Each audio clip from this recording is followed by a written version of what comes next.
Good evening, everyone, and welcome to this evening's meeting of the Children's and Education Scrutiny Committee. My name's Councillor Graham Casey, and as a way of introduction, really, I suppose I'd like to go around the committee and let everyone introduce themselves, as this is our first meeting of the year. But just to remind everyone that I'd like to welcome those who are here, but I'd also like to welcome those that are watching on YouTube, as we're being live streamed. So just as a just a reminder to be camera aware as well. In the event of an evacuation, an alarm sounding, everyone should vacate the building through the nearest exit, which is through the reception area, and proceed directly to the assembly point, which is between the building, this building, and the car park.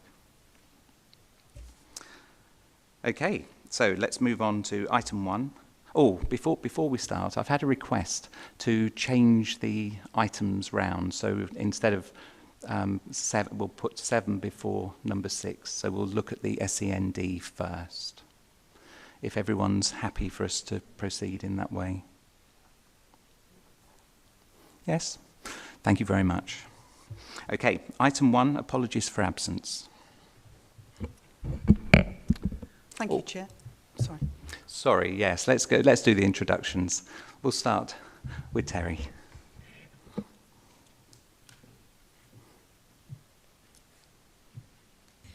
It's been so long. Thank you, Chair. I'm Councillor Terry Haynes for Fletton and Stanground Ward. Thank you, Chair. I'm Imtiaz Ali from the Fletton and Woodston Ward. Thank you. Councillor Dowson from Fletton and Woodston Ward. Working? Yes. Yeah. Councillor Heather Skibstead from Alton Longville Ward. I'm Councillor Lucinda Robinson for Ravensthorpe Ward. Paulina Ford, Senior Democratic Services Officer supporting this committee. Good evening, everybody. My name's Lou Williams. I'm Service Director and Director for Children's Services for Peterborough and Cambridgeshire.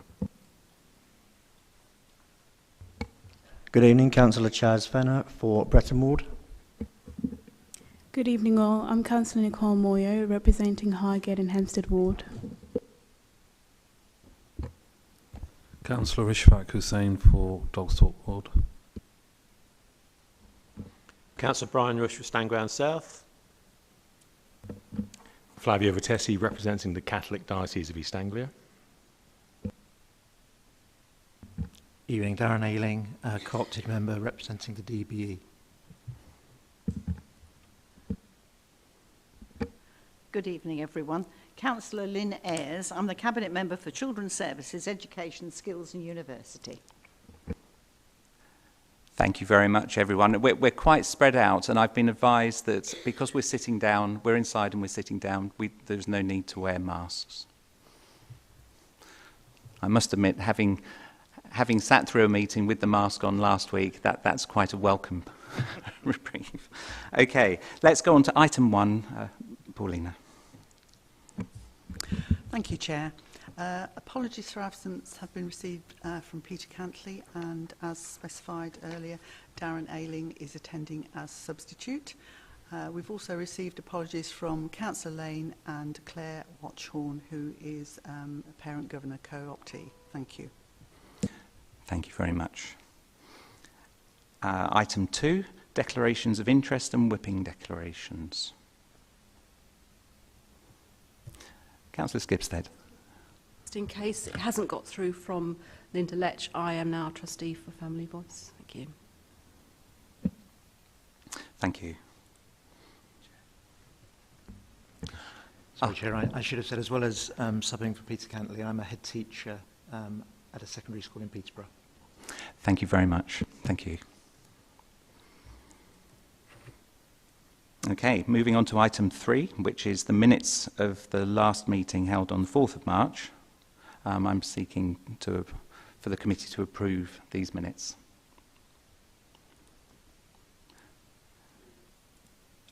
Agreed? Thank you very much, everyone. Those minutes are agreed. Okay, item number 4, call-in of any cabinet and cabinet member key officer decisions. Thank you, Chair. There are no call-ins for this evening's meeting. Thank you very much, Paulina. Item 5 is the appointment of co-opted members, and I'd like to hand over to Paulina to run us through this item. Thank you, Chair. So this report comes to the committee at the beginning of each municipal year. Each scrutiny committee has the ability to co-opt up to 4 independent co-opted members. It's for the committee to decide which skills they feel they are lacking as a committee, and if they have anybody who they can put forward who would be able to provide that missing skill set and contribute to the discussion and debate on the committee to assist them. So this year we have 4 proposals. Just to mention that recommendation 4, which was to appoint Parish Councillor Judith Good as co-opted member, as a substantive member as Parish Councillor, she has now contacted me and advised that she wishes to withdraw her nomination. One of the 4 co-opted members needs to be reserved for a Parish Councillor representative to represent the rurals and parishes of Peterborough. And in this case, as I'm talking about the Parish Councillor, the Parish Councillor June Bull, the committee have advised that they would wish to put Parish Councillor June Bull forward as the substantive Parish Councillor co-opted member. So if you're in agreement with that, then that can be put forward. So I'll just go through them all though, and just to explain each one. So Alistair Kingsley, who's been a member of the committee for a few years now.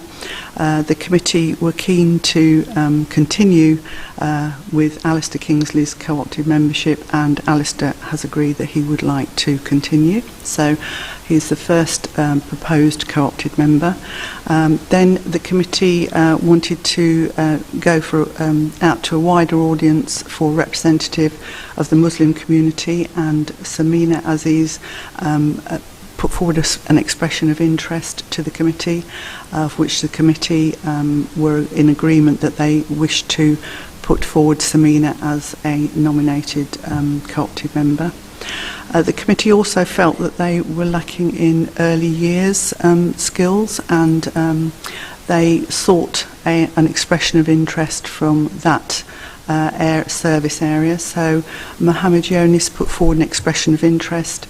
The committee decided that yes, they would like Mohammed Yonis to be put forward as an additional co-opted member to represent the early years.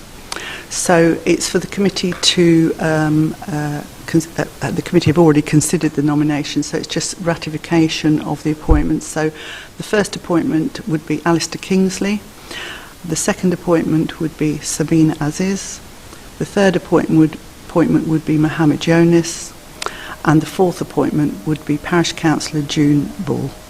So if the committee are in agreement with that, then we can ratify that now. Councillor Rush.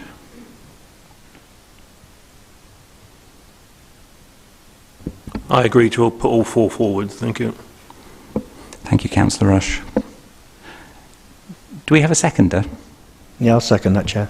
Oh, thank you, Councillor Fenner. Right, all those in agreement?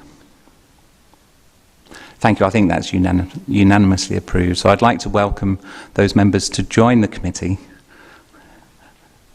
This is going to be interesting to see them walk without putting their masks on.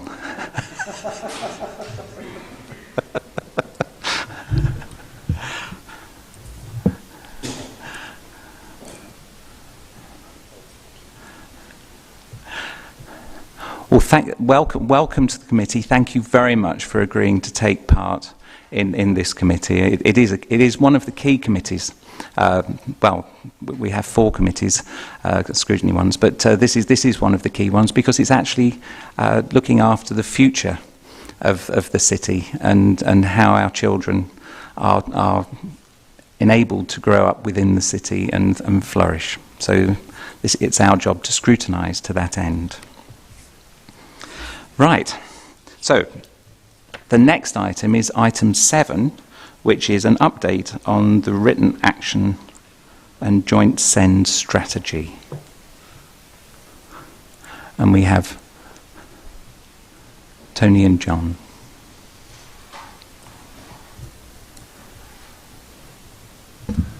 Good evening. Good evening. Hi, I'm Tony Bailey. I'm Assistant Director for Send and Inclusion for Peterborough and Cambridgeshire. Good evening, Jonathan Lewis. I'm Service Director for Education, I think. Thanks. I think Tony's going to run you through the report. Just to say a few words really about where we are. This is such an important area, and we're really pleased that we could bring along an update to you, and pleased the committee thought this was something relevant to consider.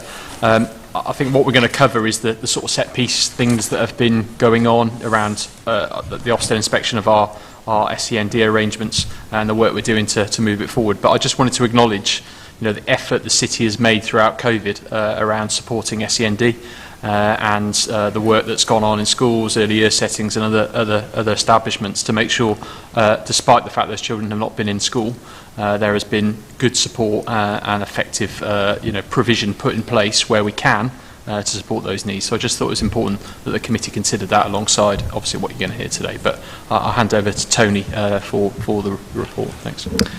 Okay, so I'll take you through the report. If we start on the background issues, background and key issues, and start with the written statement of action. In June 2019, we had a SEND area inspection across Peterborough. The focus of the inspection is to test on how well the local authority has implemented the reforms that were suggested in 2014.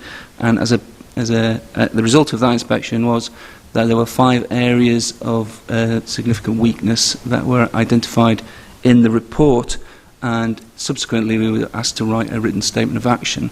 So that written statement of action has been in place since November following the inspection, but there's obviously been a long period of time through COVID that has extended the period of time that we've been working on it. The 5 areas are outlined in the report. I don't know if you want me to read them out, or you've done that. No, I think you can take it that the committee members have read the report. So I suppose if there are any updates to the report, then we can ask questions. So we've got the next monitoring visit is due on Monday, and we have got a number of different options that we are going to present to DFE and CQC colleagues in terms of what the final impact report is going to look like. That will enable us to complete that exercise by the end of this month. So we will then be waiting for the revisit to come. We're not expecting the revisit to come this month, but it could come any time.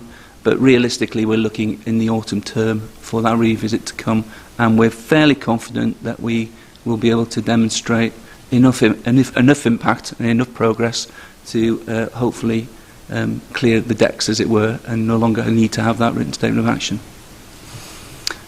That's where we're at with that. In terms of the, I don't know if you want to raise any issues about that before I move on to the SEND strategy. I think if we do the SEND strategy as well, and then I think if we go through the questions in the order of the report following the SEND strategy as well. So I think the two are quite they are interlinked, yes. Inextricably linked. Absolutely. So the updates in terms of the SEND strategy are that we have in place the Phase 1 plan. That Phase 1 plan is currently underway and is being led by 3 sponsors as outlined in the report. We are meeting regularly and moving on. I'd just like to say that whilst we have been battling through and working through the priorities that COVID has given to us, we've managed to continually work on key elements of that and work in partnership with colleagues across the multi-agencies, but also with colleagues in Cambridgeshire in order to recognise the joint nature of that SEND strategy and action plan. So we are working through that, and hopefully we've got governance in place now and a proposal to be able to review that on a regular basis and maintain that co-production element as we go through with everybody that was originally a part of the the formation of the plan and the actions. Thank you. Thank you. Members, do we have any questions? Councillor Robinson. Thank you. Thank you for your report and best wishes for Monday. So I wanted to ask about on 4.1, the fourth bullet point, about early years, and that does not follow through in all areas of the lives of children and young people. It takes too long for children and families to get the support they need. So perhaps I might need a little bit of elaboration of what specifically they meant by that, because I just wondered if that meant that the identification of need and the support for it perhaps doesn't come early enough. And I think the reason I was kind of wondering if that was the case was I happened to find online a report, an SEN report for a scrutiny committee of a different council who listed us as a statistical comparator.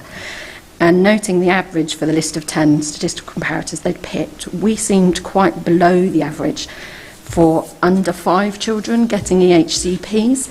And I wondered if that perhaps could link into that element.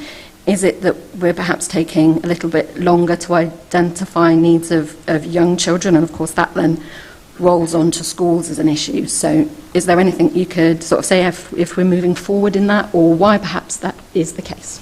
I think at the time of the inspection it was a key area and a key, it stood out in terms of a weakness within the county, but since then we've been engaging with early years more directly and collectively working with them to identify where that is. I think the main part of the inspection was about the identification of needs that were linked to things like the neurodevelopmental pathway in terms of autism and things like that, and we've been working closely with our health colleagues to improve that level of assessment as early as possible, and even to put some things in that are even pre-birth to try and help that.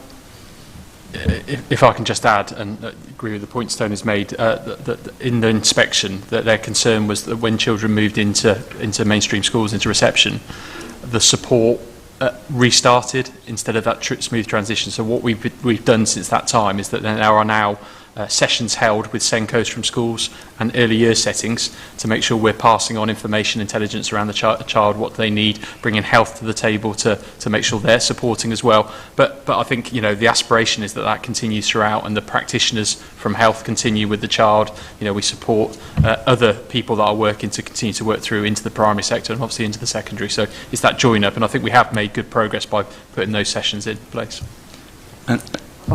So, Tony, you just said that you were sort of working more closely with health on their role. Is that paying off?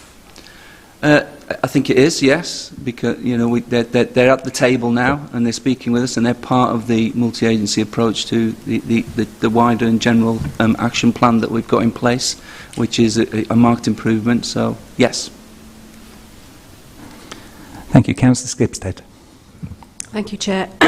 So, an important factor in helping children and young people with SEND and their parent carers to achieve good outcomes is participation and ultimately co-production. What level of co-production has taken place in putting together this written statement of action and the SEND strategy, and what is the impact of this? Thank you.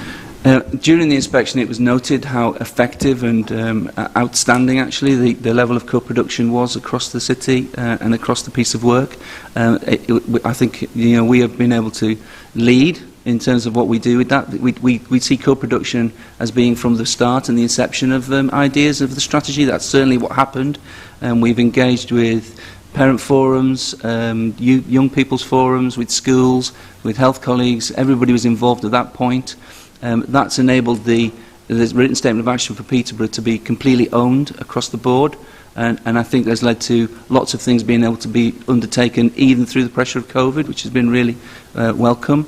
The SEND strategy has had even more cooperation across the border into Cambridgeshire, so it's been a key factor. The governance of both the written statement of action and of the SEND strategy has maintained a focus on ensuring we protect that and keep that moving forwards. We want to make sure that when we move into phase 2 of next May of the SEND strategy, that when we review what we're going to do in March, that there is a co-production and everybody's invited to that review, and we maintain and value that. So I would say that it's been an integral part we've recognised that, and we think it's precious, and we're going to continue to do that. It's almost second nature to us now. It's just what we do, and we don't make any decisions or move forwards without making sure that everybody's views are fully aware. Within the smaller groups and work parties, we have representation from Family Voice and from Voiceability and other young champions and stuff who come to our meetings to ensure that the voices are heard throughout all of the committee meetings and at the SEND partnership groups as well in Peterborough and Cambridgeshire. And I will just add to that, obviously you may be aware that the Chief Executive of Family Voice is sat behind me, and I just have to acknowledge the role they've played in supporting SEND in the city, that advocacy role for parents, the support to the local authority, but I think really importantly the challenge that they put on the table. Absolutely. You know, we don't have an easy ride, but appropriately challenged and supported, and I think the quality of that engagement and the co-production has benefited from having a really strong parent-carer forum that operates in the city. Thanks very much. Thank you. And Councillor Bull? Thank you, Mr. Chairman. I've got a couple of quick questions, if I may. Page 85, what's the balance system under key milestones and action trackers designed to do? And my second question relates to page 97 of the strategy. What's the current rate of use of part-time timetables? And are we on track to achieve the 30% reduction? Thank you. Do part-time timetables. I can do both. But so the balance system is a way of managing the resources that we have across the whole of the schools and settings that we have to ensure that there's an awareness of where the resources are and who can access it and how that works. So we had to put that in place in order to manage the limitations that we have. So that is having an impact across the county and is built into things like therapies, physiotherapy and occupational health and SALT and stuff to ensure that the resources are spread out and fairly distributed across the city. So I think that is, does that answer your question to some degree? Yes, it does. So presumably that's facilitating workshops from all those sectors that come into play to get a coordinated response. Yeah. Absolutely. Okay, got you. Yeah, and part-time timetables, we've vastly reduced the amount of part-time timetables in the city. We brought in a new inclusion team into the Peterborough, and they have focused on that as a key element, and not just because it was part of the written statement of action, but also because we recognised that it was not good enough to have so many children out of school, and we had a lot of children who were not able to access school, but who were and schools and settings who were not being able to manage the children because of a lack of support or awareness of what their needs are. So we've managed to reduce those, I think, by more than 30% at the moment. 30% is a funny figure because whilst we may have the same amount of children on part-time timetables, they are accessing more of the school week, and that's how we're measuring it. So we had some children who were maybe not in school for a number of, maybe doing 1 day a week for a period, for longer terms, and now we've got more children going to school for more of the time. I think what's important to realise is that part-time timetables can be an effective mechanism and an effective tool, but it has to be clearly monitored and risk assessed and regularly reviewed to ensure that it's the right thing. And we have systems in place now that all schools are aware of, and they are monitored, and schools are challenged upon, and they have to complete all of that paperwork and justify all of the reasons. And that has helped us to be, firstly, aware of where those children are, so that we can do that piece of work, but secondly, to apply the appropriate challenge and support to our settings so that they can bring them back into school. I think it's been a really successful programme. Perfect. Thank you very much.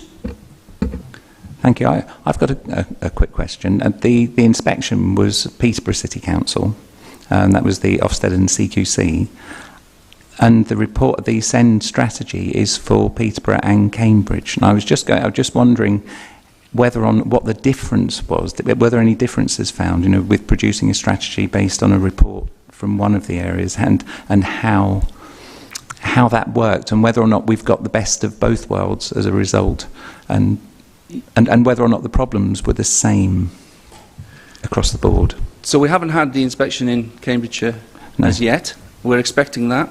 Given that health and social care services are the same across both areas, and some of the areas that were picked up were in those in social care and health concerns, we would expect them to kind of have found the same issues if they'd come to Cambridgeshire first rather than Peterborough, because of the same services. So we've been able to share that with Cambridgeshire to support them, but Cambridgeshire have also helped to use their resources to develop how we put that right in Peterborough too. So I think that because of that, it's been a real benefit to people working together on the joint SEND strategy. The written statement of action is just about Peterborough, though, and is focused just on Peterborough. We have to be aware of that, and there are some specific, idiosyncrasies that Peterborough has that Cambridgeshire doesn't have. So we can't expect it to be exactly the same. But actually, the bringing together of all of the services has been hugely beneficial. And do we have any more questions? Oh, sorry, Mr. Ayling.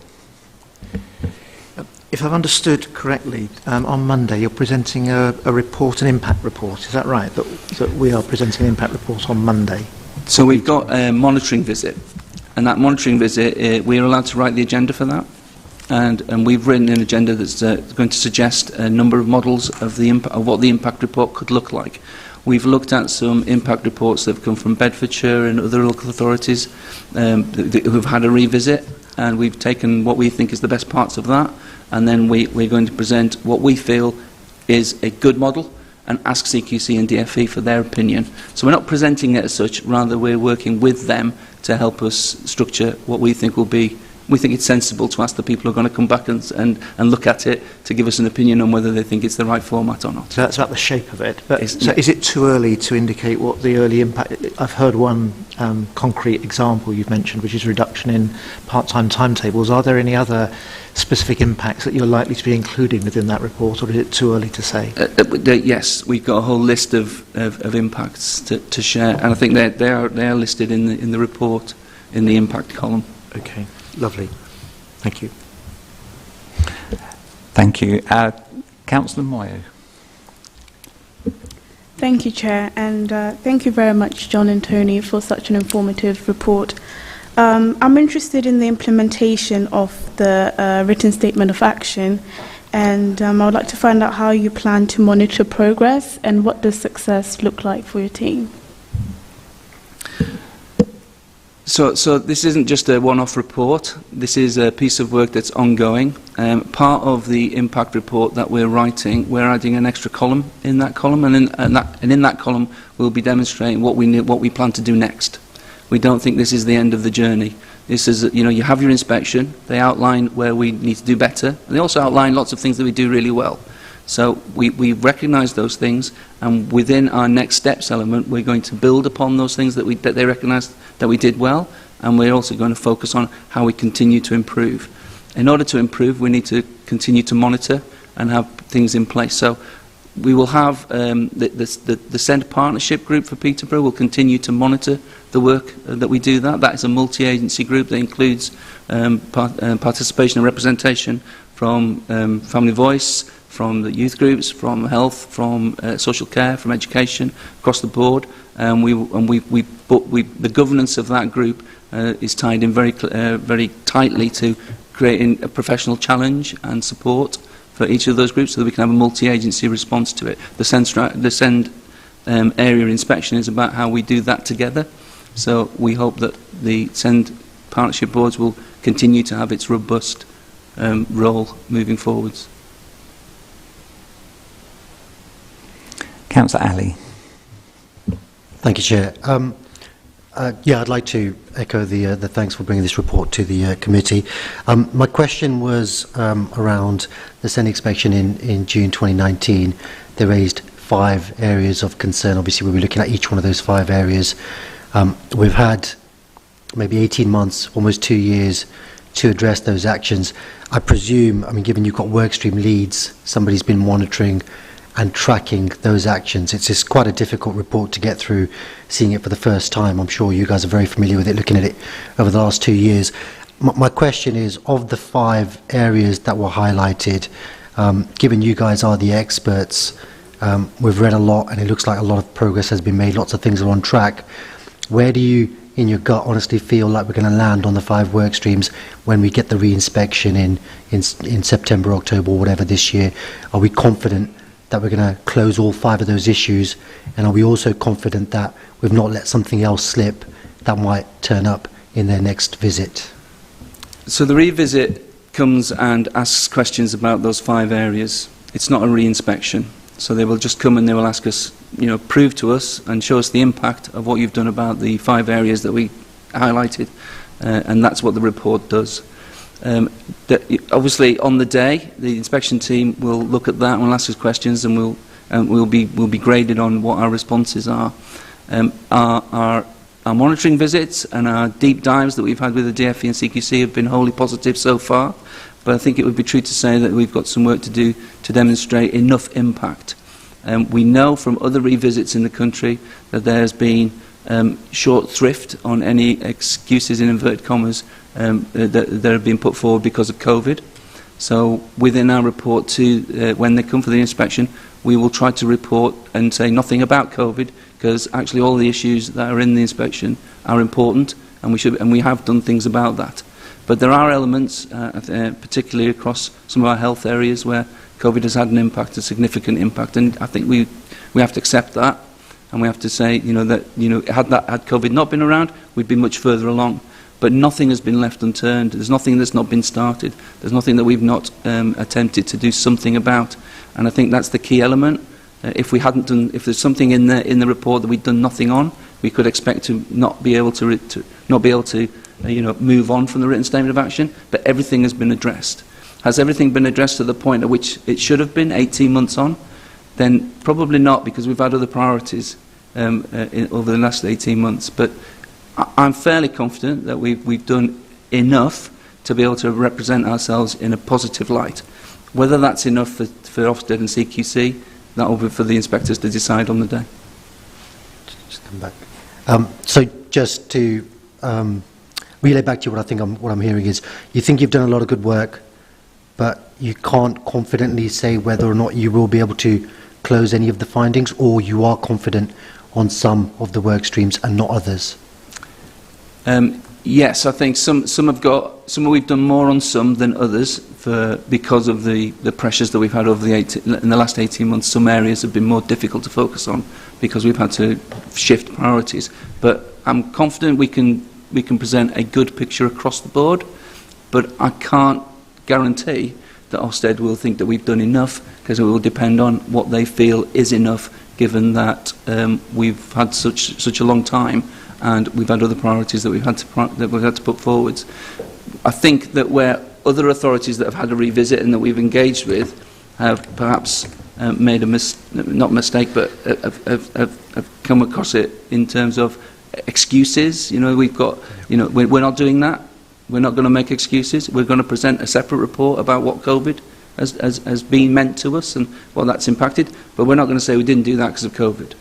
We're going to say we valued what that finding was, and we did this.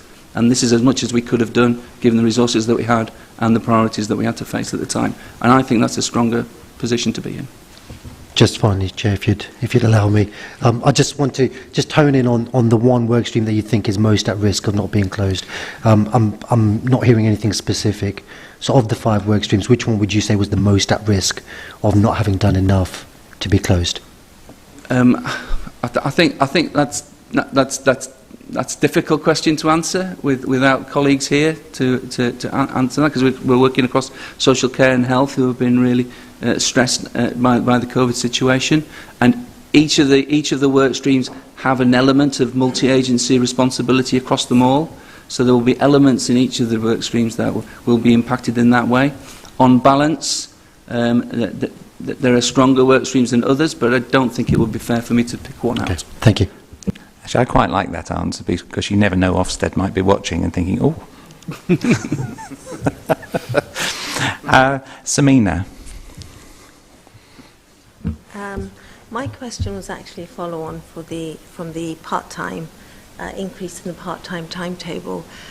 Being a teacher myself, what sort of support have you placed for the young people, as well as for the staff and schools, because by increasing the timetable, you may be placing more children within the school setting. However, with the budget cuts, etc., they may not be adequately supported, which may have an adverse effect on the young people as well as other young people within the class. So support for schools, there's a full risk assessment and recording mechanism where they need to fill in and demonstrate that they've gained the agreement of the parent, because the parent has to agree to a part-time timetable, and where capacity allows, the agreement of the young person as well. So it's explained fully why part-time timetable is being utilised. That's in place. Schools have to complete that and report to us and let us know when that's happening, and also undertake a review that should be at least every 3 weeks, if not sooner. We encourage people to review when they need. Some children can be reviewed on a daily basis, and some children might need the full 3 weeks. But we felt that twice a half term was an acceptable remit in terms of reviewing that. Support for children themselves. The inclusion service that's come in provides access to a range of alternative provision, and where we can, we make sure that children have access to 25 hours of education. So it might not be in school, but there might be other elements that they can take part in where it's appropriate. It's not always appropriate. Sometimes children are not able to access that because of anxiety issues or other mental health problems. So we have to recognise that and not put the pressure on, because that might be the reason. But where it's appropriate, we try to support up to that 25 hours as much as possible. A robust risk assessment has to be written, and any period of time outside of the 25 hours needs to be recorded, and we need to record what level of risk there might be either to the young person, to the family and to the community for the time that they're not engaged in education, if that's the case. And I think that provides a level of safeguarding for children and families, and for the schools themselves in terms of their responsibilities. So I'm pretty pleased with the whole package as such, and I think it presents quite a lot of support. I think on top of that, sorry, just to add, obviously, depending on the child's needs and the family issues, things like early help assessments are open to schools. Our schools have excellent pastoral workers that provide that outreach as well. And obviously, through the SEN process, the Education, Health and Care Plan could be a route where we would identify, if a child was on a part-time timetable, what adjustments need to be in place, what might need to happen in the home, and other support there. So I think there's a good process available to our schools and earlier settings to support children reintegrated back into education. Thank you, that's great to hear. But in terms of supporting schools financially... Samina, could you please speak in... Bring the microphone a little bit closer, please. Right. Thank you very much. I was also wanting to know about any financial support that you have placed for the schools, including any teaching assistance or extra Senko Send support that schools can utilise for these young people. Thank you. Okay, so the funding for pupils is part of the school funding formula. So schools will receive through their budgets funding to support what we call notional SEN and support for children. So every child gets an amount of money that comes through that route. Obviously, if they're in a statutory process, an Education, Health and Care Plan is undertaken, that will come with resources. It's not people, it's what provision a child needs, and that money and resources available to the school. We don't hold lots of budgets within the council that we allocate out. We tend to run services that support and will help on that process, so whether it be attendance or one of the specialist teaching areas that we have, the teams there to support. But schools have delegated budgets, and the expectation is that they are funded out of that. We've just done some work looking at the financial position of maintained schools in the city, and actually there is sufficient funding sat in schools at the moment to make sure that work is available and support schools. We don't have any schools in deficit on an in-year position at the moment. There's one that has a slight deficit historic that is now being paid off. So. Councillor Ayres, you indicated that you'd like to say something. Yes, I would. Thank you, Chair.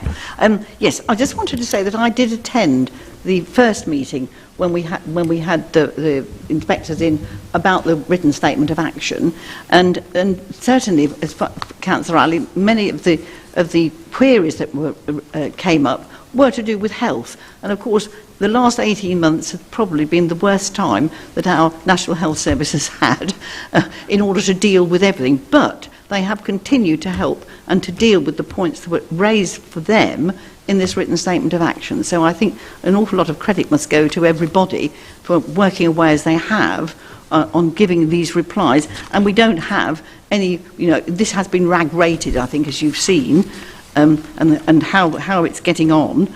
And in fact, many of the points have already been dealt with. So I wanted to say that I think that they have done extremely well in a most difficult time.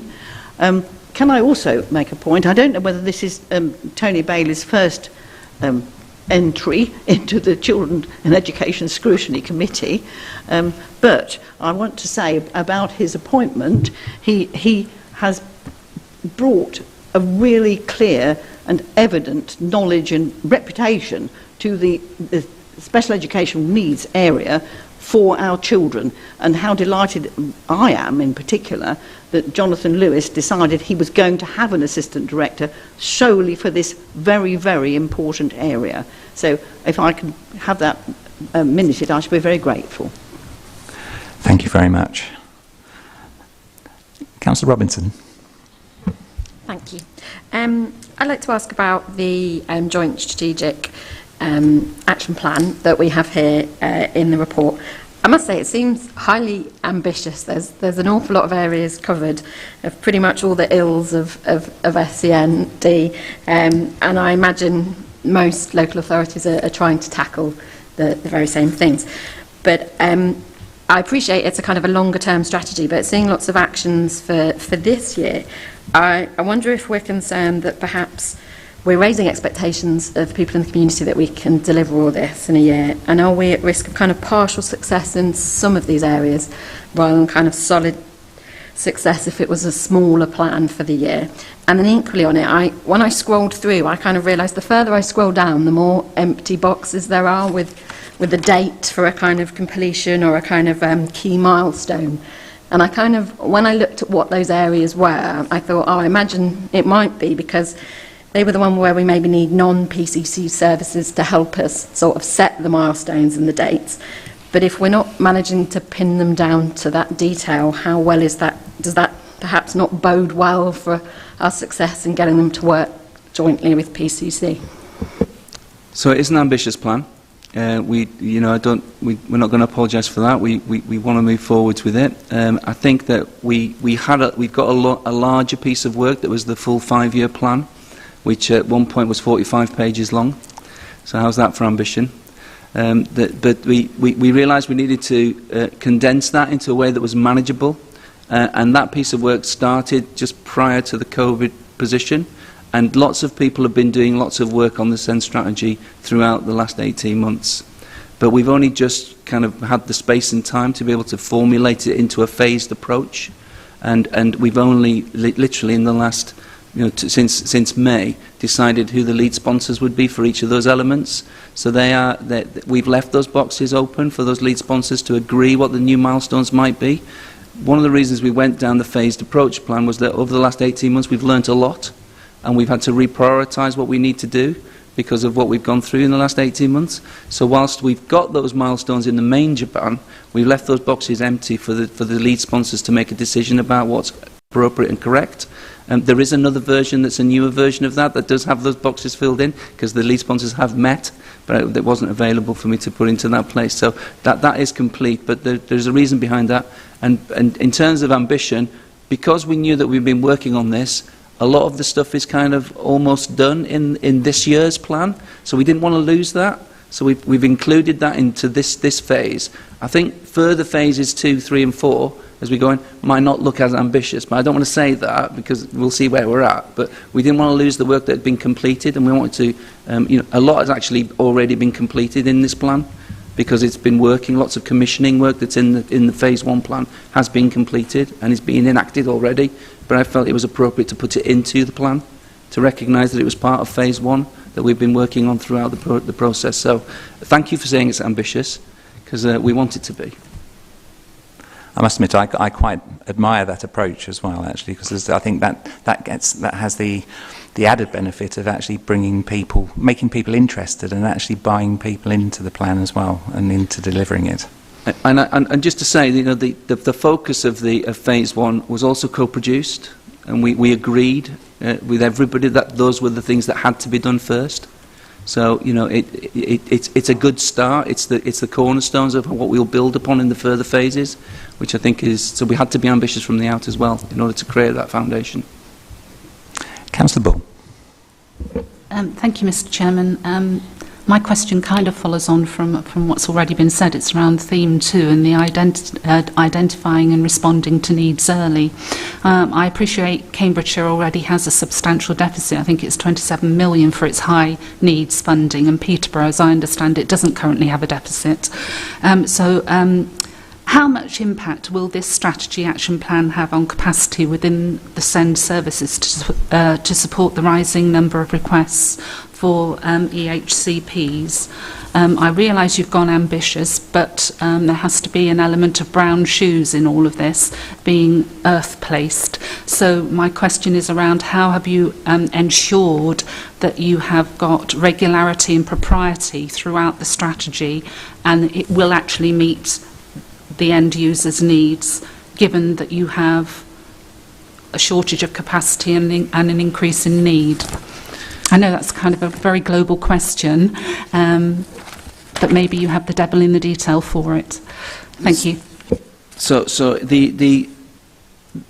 the focus of phase 1 across the whole thing is about making sure that we have everything in place to be able to support all aspects of it. So the elements that will help in terms of early, meeting needs early, the legal compliance element of it will ensure that we're working more robustly with how we're supporting children who have got SEND and through their application process to identify their needs. We have a new system being implemented into Peterborough to help that become more efficient and quicker and able to deal with things in a more appropriate way, which should, the joint planning and commissioning element of that will have an impact on that, because we'll be able to identify what elements we need. There's a number of work streams working on pathways for behaviours and neurodevelopmental pathways. There's an autism strategy moving across the system as well to try and capture where we need to be, and the mapping of those pathways will demonstrate where the gaps are, and then we will be challenged with filling those gaps, and we can recognise where duplication is as well, and make sure that we can spread those out a little bit more so there's more support, and not just for young people but for parents as well. So that's factored into it. May I just ask a supplementary, Mr. Chairman? How much duplication have you established to date? Because I notice on the strategy that you've got most of these things covered or already done. So you must know already what the duplication is. So in the strategy, or the written state of action, is what we've got most things done. Yeah. Statement. So no, we don't know yet because the mapping's not completed in terms of where that is, but once the mapping is complete we'll have a clear picture of where we think that there's probably elements of support for parents and young people that cross over social care, health and education that almost do the same thing at the same point, and whilst that's not a bad thing because of the context, we need to see what's the most appropriate thing to do and whether those resources can be used in the different areas more effectively. Presumably, just following on from your answer there, presumably MASH will have an impact, won't it? And the multi-agency support yeah.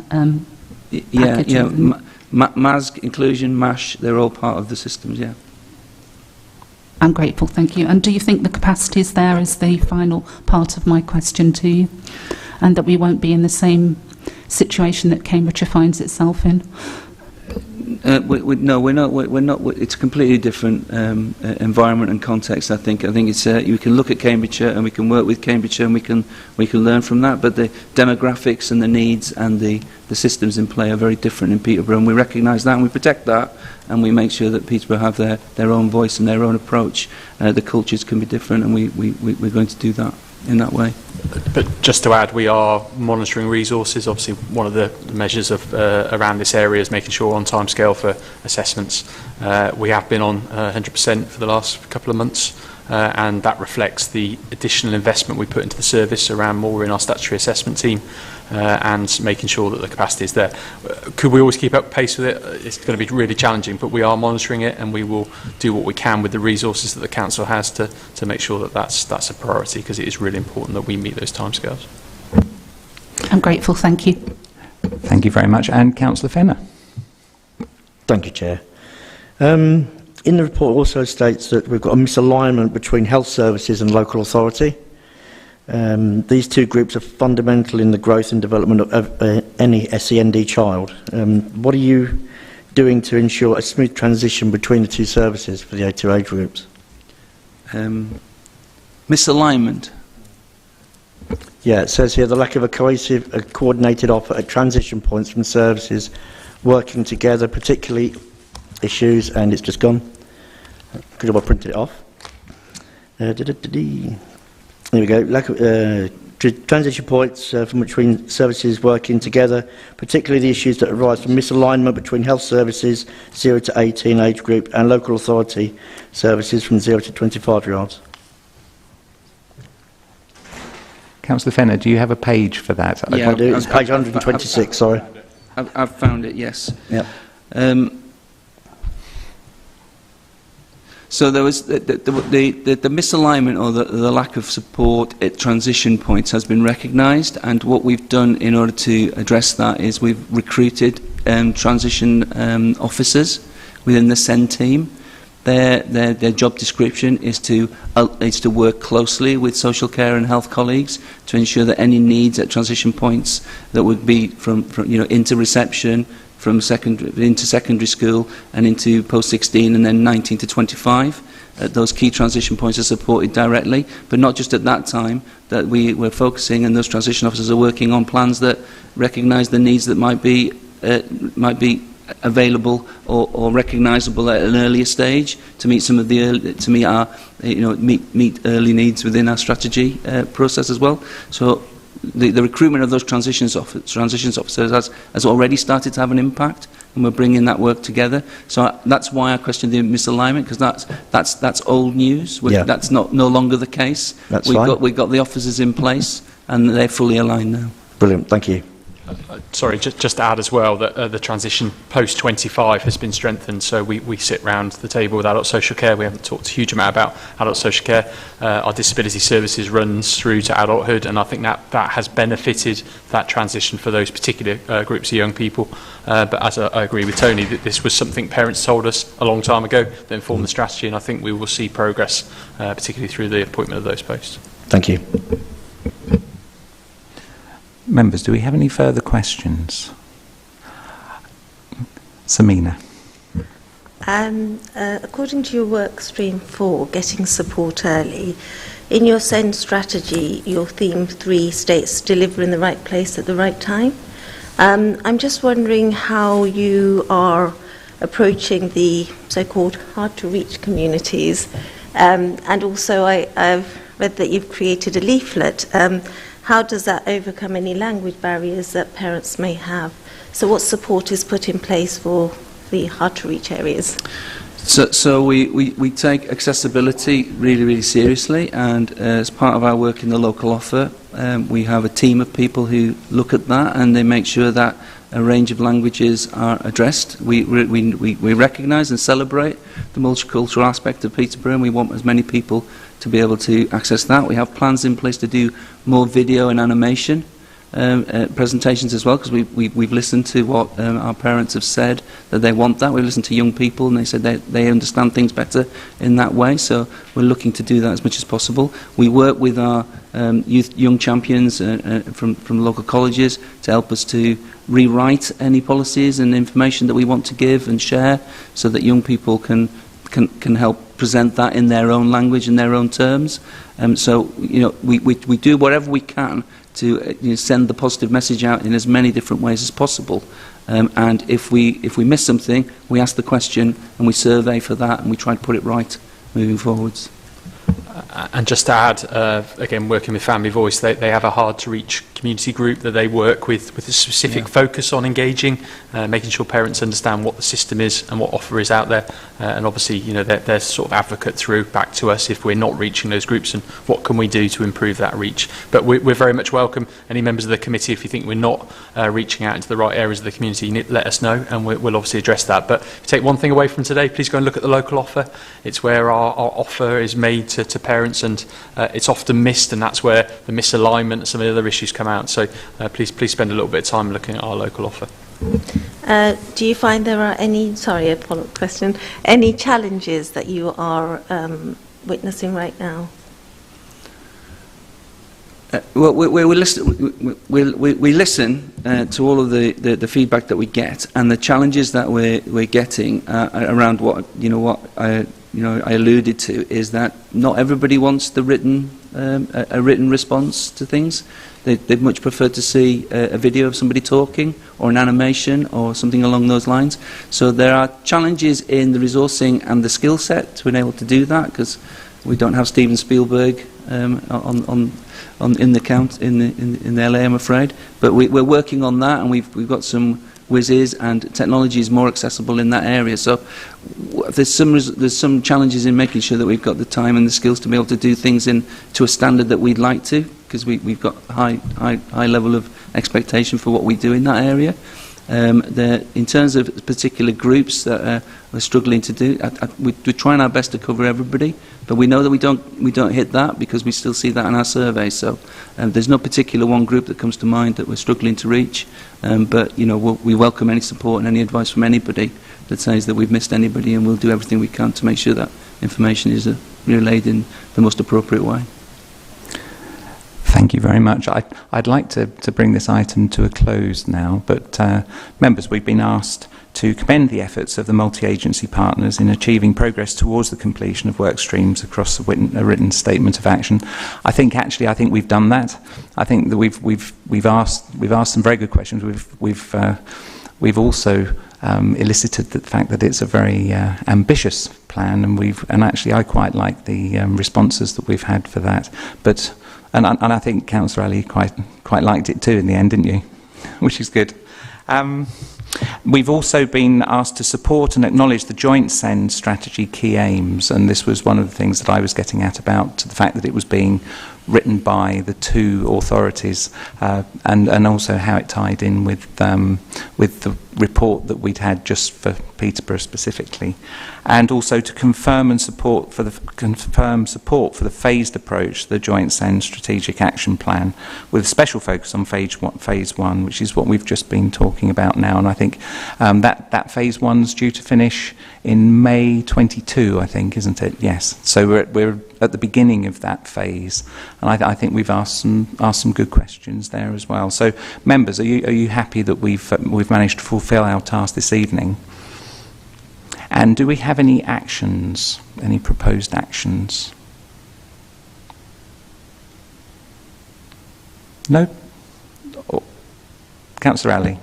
I presume this will come back once the revisit occurs, and we'll get the findings. So I don't expect that to be a new action.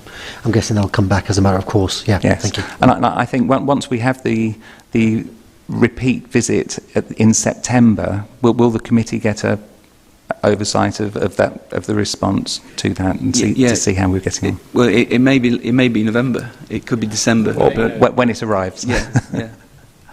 Brilliant. Well, thank you very much this evening. Thank you very much for your presentations, and thank you very much for answering all the questions. Thank you very much. And safe journey back.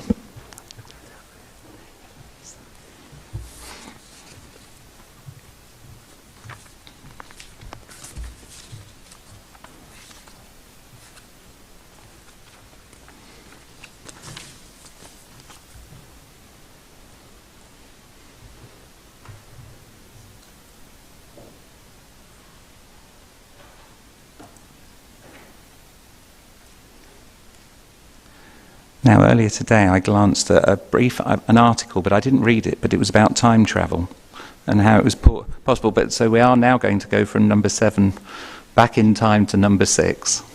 So perhaps that's one of the ways we can do it. And I think, Lou, you're going to introduce... This item is really a compilation of 3 items or 3 reports. And I think I've had a word with Lou, and he's quite happy to take questions in any order. But I think I know on Monday we discussed about going through it in order, but I think actually what we've just done works quite well, and Lou's quite happy to answer questions as well. So over to you, Lou. So very briefly, yes, it is in sort of 3 parts. That's partly because the committee asked for a brief summary. So this is my usual report, if you like, although I have given perhaps a bit of a different kind of explanation to the way that the child's journey might go through the system. So, because I think there are some new members here, so things around what contacts are, what inquiries are, how we count them, and things like that.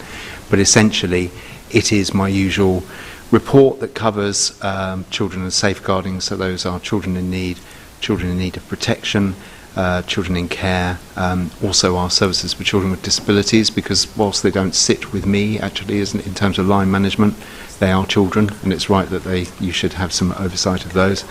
And I've also talked a bit... Excuse me, Lou, can you speak into the microphone, Am please? I not fine? I'm sorry. I speak very quietly anyway. Is that better? Is that better? That's better. Okay.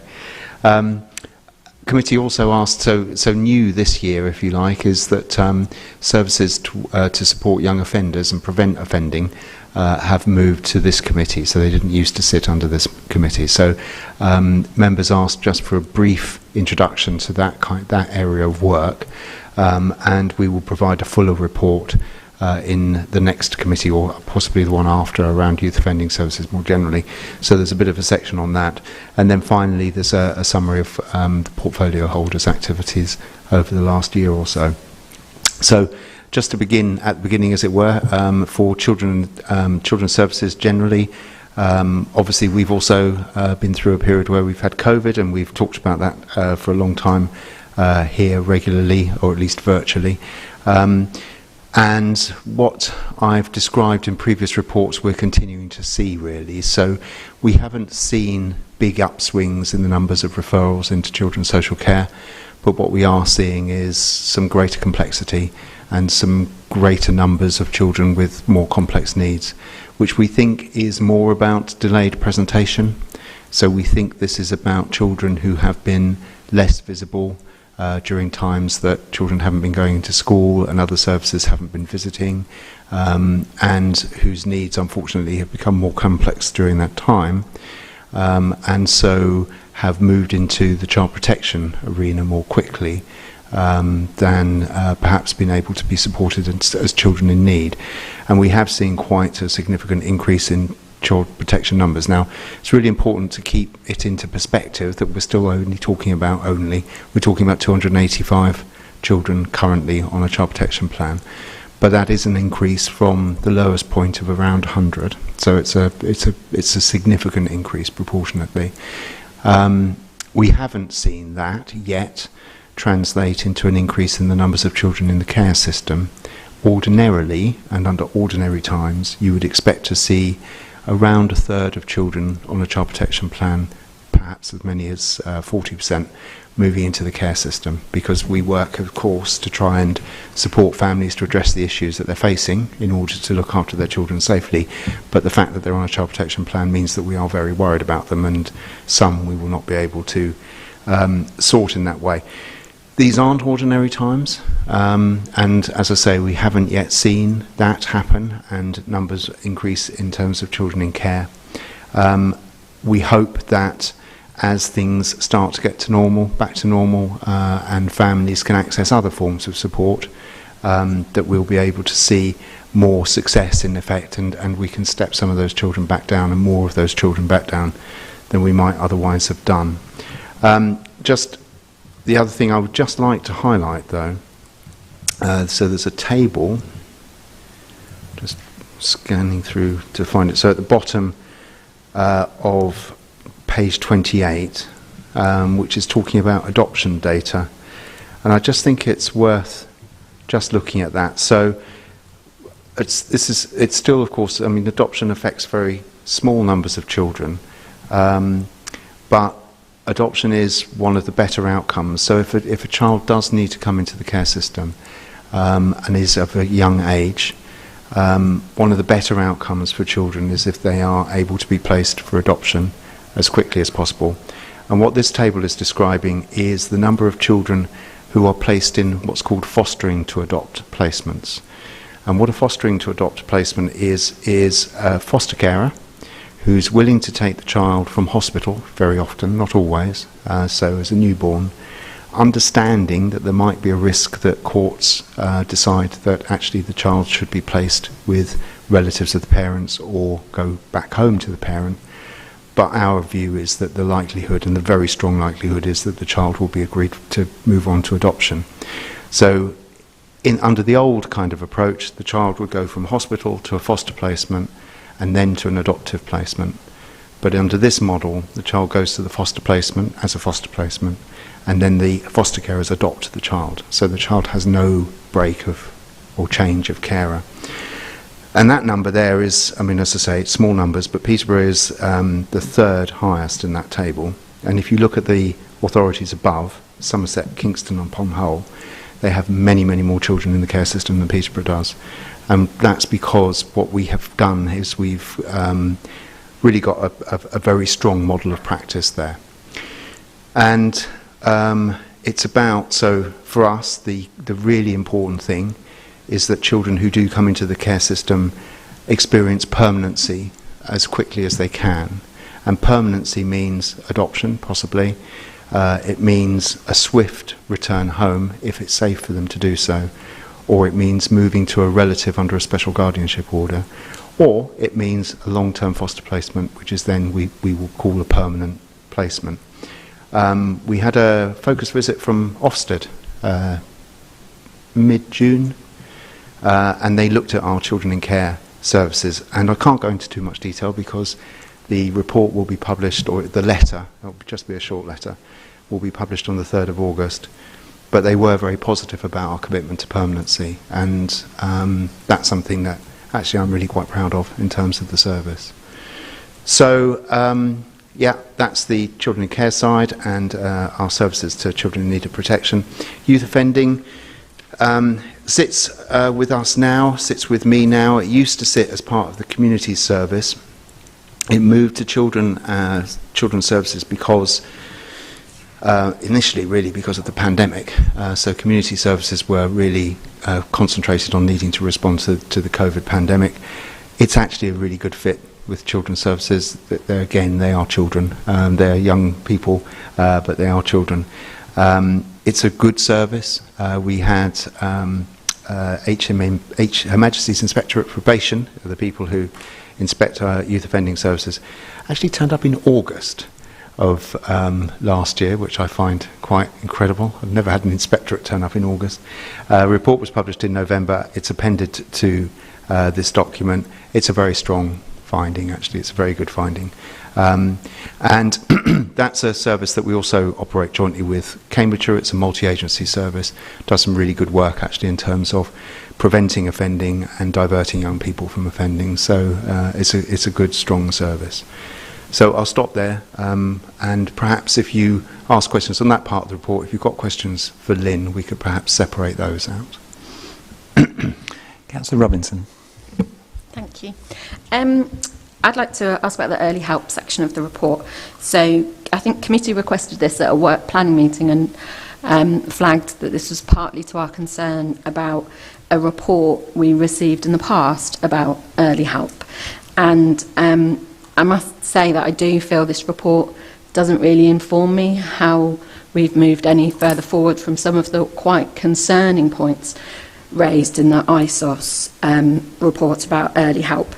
You know, they were quite clear concerns about not sufficient clarity of what good looks like in early help assessments across key partners and both LAs and so on. So I would like to say that I'm kind of finding it hard to judge progress. I notice in 4.15 it says evidence of sustained impact. You know, that looks good when it goes to the government, but actually we haven't got anything on impact about early help just a table of how many early helps are done. So I'll ask about the section we have got in front of us. So 4.13, large delivery of evidence-based parenting programmes in schools has been undertaken, and that's great. But I think we need to flag the huge burden that actually puts on schools in assisting families with issues and events which cause worry. And in some parts of the country, of course, schools don't deliver those parenting programmes. Children's centres do, as I used to be able to refer once upon a time in Peterborough for that kind of thing. So my question is, do we monitor if schools are coping with that kind of demand to deliver the evidence-based parenting programmes, as it is our duty to coordinate? Because I heard recently of a school that had had the training but don't have the capacity to deliver it. So, okay, so I think we're in regular contact. We have a lot of really good relationships between our early help services and schools. We offer support as far as we can. I think I also refer to there that there have been tremendous pressures on schools, and we absolutely acknowledge that. And we are looking to implement the findings of that ISOS report. So we will be looking at doing that. When some of that is about seeking to increase some of our direct delivery, actually. But we have to work within, obviously, the resources that are available. And for many parents and for many families, being supported by those very trusted professionals is actually a better outcome for them. So it is about making sure that we balance resource availability with capacity within schools, and I do hear what you're saying in terms of some schools being very pushed. We do still have some children's centres who do some of this work, and we'll be looking to see, as part of that ISOS work, how we can develop those kinds of services to further support schools. Alistair. Thank you, Chair. It feels almost like an annual tradition to have a chat about referrals and timeliness with you, Lou. And there are some positives to talk about through the report. One thing that I know is always a topic of consideration is thresholds and whether we're pitching right. This report shows obviously a significant reduction in terms of contacts turning into referrals, and you've indicated in the report some of the reasons why. So one part was just a question, given pressures on capacity, what extent of sample dipping are you doing to be satisfied that that's correct? And then the second part is a well done on our most recent month's timeliness in terms of completing assessments, but we've had a tough ride getting there. What are the shoots that, or the evidence that suggests that there's a turning point or a tipping point now? So in terms of contacts to referrals to assessments, it's a very, very heavily dip sampled part of our service. So we have a quality assurance service which is kind of at arm's length from the rest of the service that regularly dip samples there in order to make sure that threshold decisions are kind of, they're right. We always see some fluctuations in contacts through the year, and some of that, and this year has been a particularly unusual one, obviously, because you've had schools that have been open at some times, and schools have been open all the time, but seeing all of their pupils some of the time and not at other points in time. So I'm reasonably confident about that. I say reasonably because we are talking about large numbers as well very often, so you can do dip samples, but you're still doing dip samples. I think one of the key activities that we really do need to do, and it's very positive that the police are welcoming of this approach, is to look again at domestic abuse referrals. And the police do not have the capacity in the same way as perhaps some other agencies have to kind of really screen referrals before they send them in to us. So we tend to get large numbers from the police which are never going to be making it through as a, as it's a notification really rather than anything else. But we have to sort through those notifications in order to identify those children that are at greatest risk. Police are actually really open to having a conversation about how we can improve that. And for example, in some areas, they don't allow that any longer, and the police have to make a referral just as anybody else would. So it's a bit like, it's not quite the same as, but it's a bit like, lots of children go into accident and emergency departments.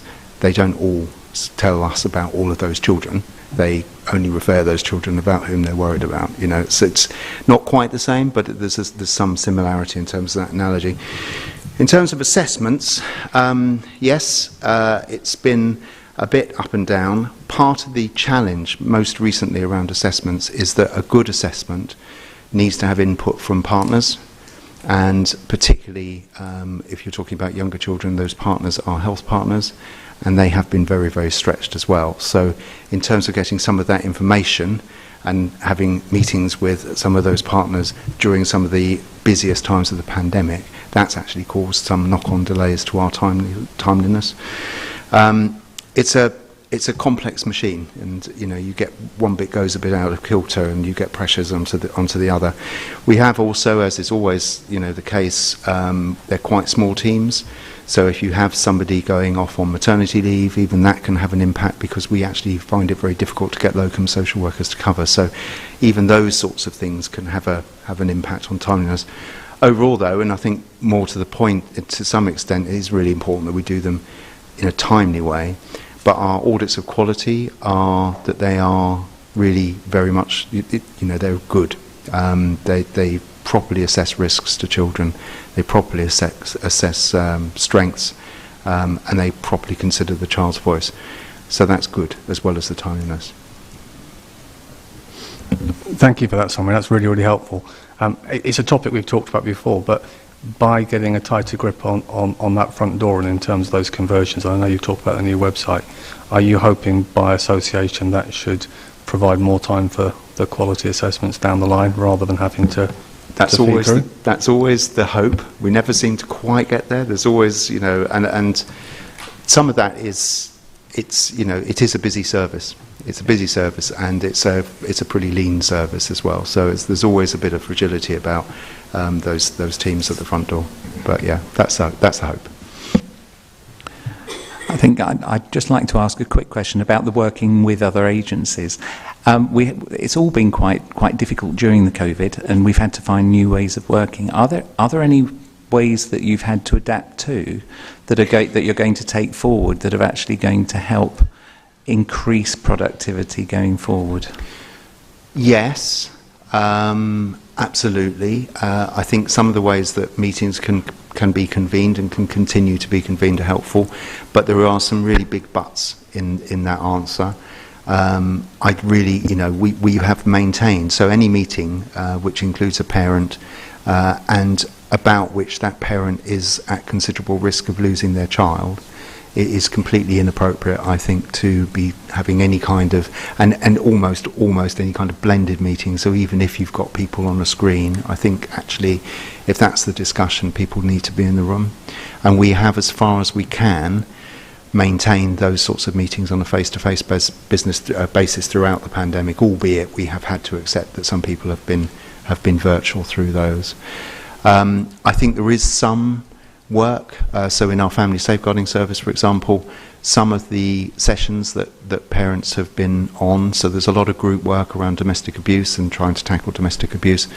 There's a lot of group work in relation to tackling substance abuse, and I think certainly not all virtual, because again you lose something in that group work. It's and part of the reason why we've seen initially saw an increase in child protection plans was that it was taking longer to get through some of the work, and that was about the virtual engagement. But some virtual engagement can be really positive. So I think we'll have a blended kind of approach to those sorts of things. Councillor Bull. Thank you again, Mr. Chairman. I'd like to ask a question relating to page 32, paragraphs 4.7 to 4.73. I wonder if you could tell me who our statistical neighbour for youth reoffending is, and how many referral orders, youth rehabilitation orders and detention and training orders have been given by our courts to our CYPs, given that the rate of reoffending is 1 in 3. And I also note that on pages 39 and 61, the out-of-court disposals planning has been marked as inadequate. How is this shortfall being addressed, please? Thank you. Right, so help me. Sorry, let me just find the pages. My laptop just shut for a second. So, sorry, can you give me the page reference numbers again? It's page 32, paragraphs 4.70 to 4.73.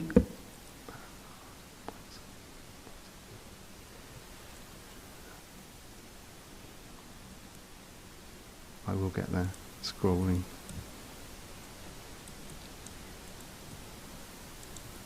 Yeah, sorry. So the statistical neighbour rates, you want to know who our statistical neighbours are? Yes, certainly. So let me just bring that up. I should know them off the top of my head, but there are 10 of them. So I don't want to mislead you. So one of them is Sheffield, I know that.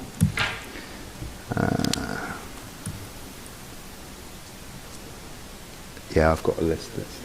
Yeah.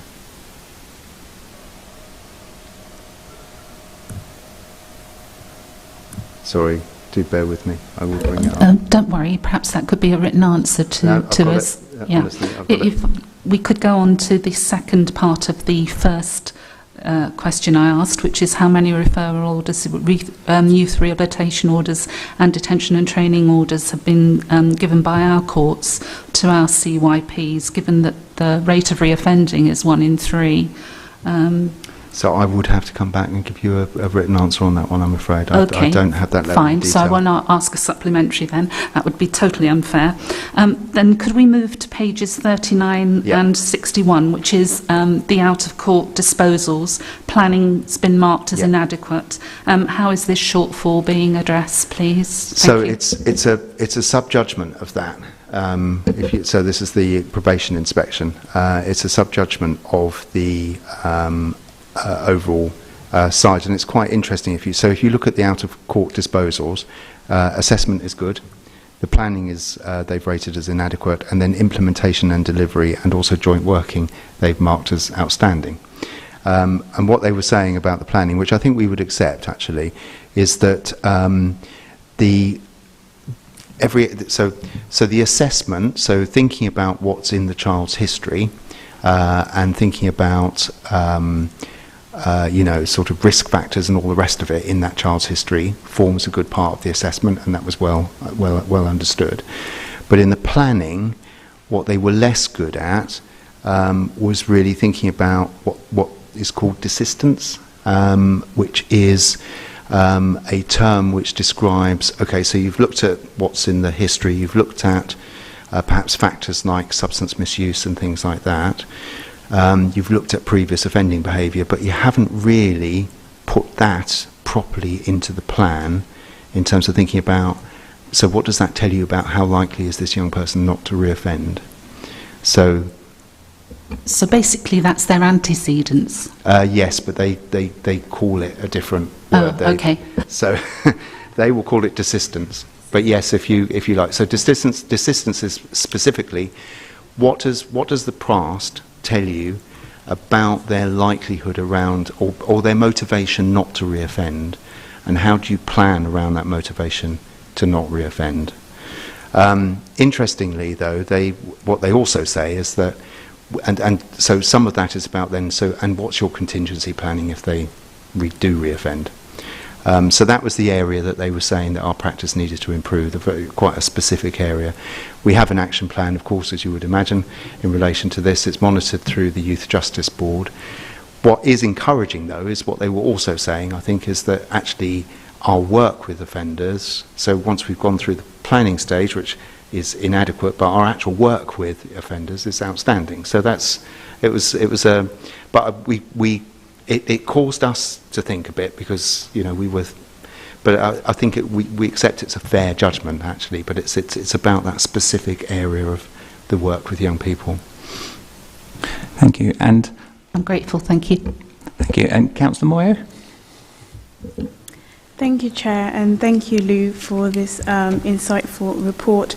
Just following on from Councillor Bull's question pertaining to page 32, paragraph 4.7, I was pleased to see the rate of the first-time entrance into the youth justice system is improving. However, the number is still higher than our neighbours. And I understand from the report that we provide services such as SAFE to support young people at risk of criminal exploitation.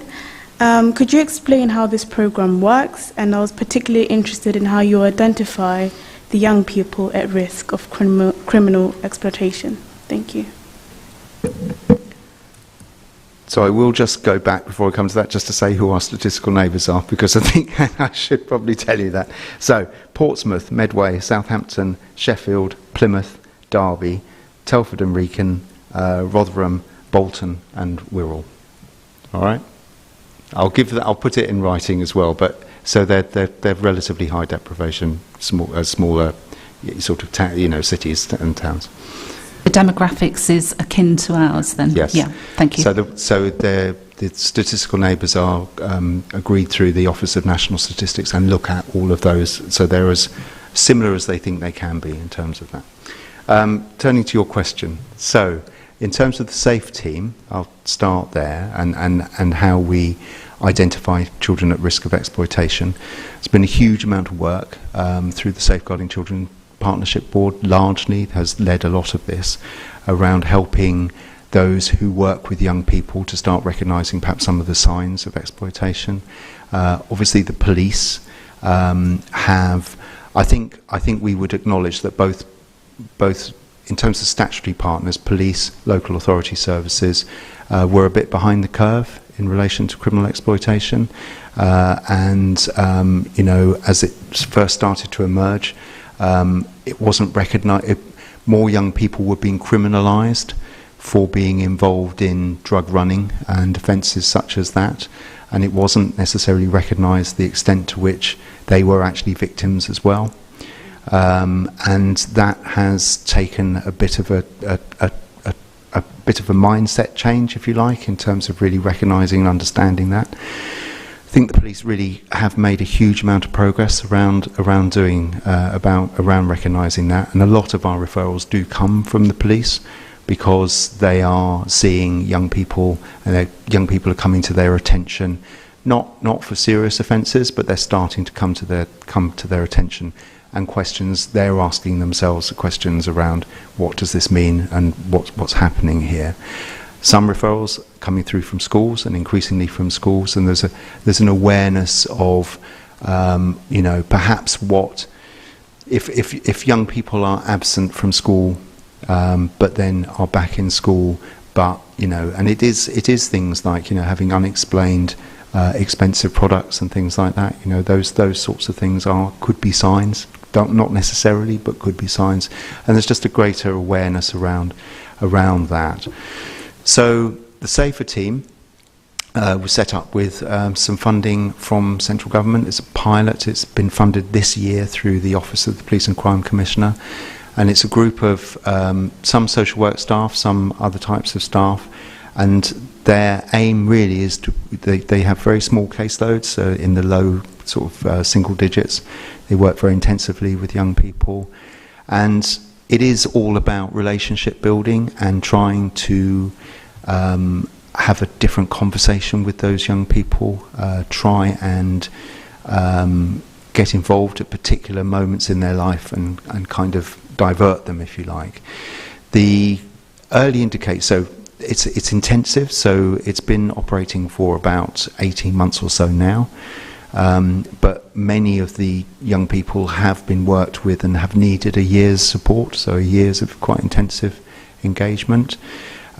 So in terms of outcome data, we're only now starting to see it because we've had to work with young people for a long time. But there's some really encouraging outcomes data that's coming to light on that. So perhaps most encouraging is the number of times that young people before SAFE involvement were coming to the attention of police either as offenders or as potentially victims of crime, and then how many times they've come to the intervention after the intervention, and there's a massive reduction.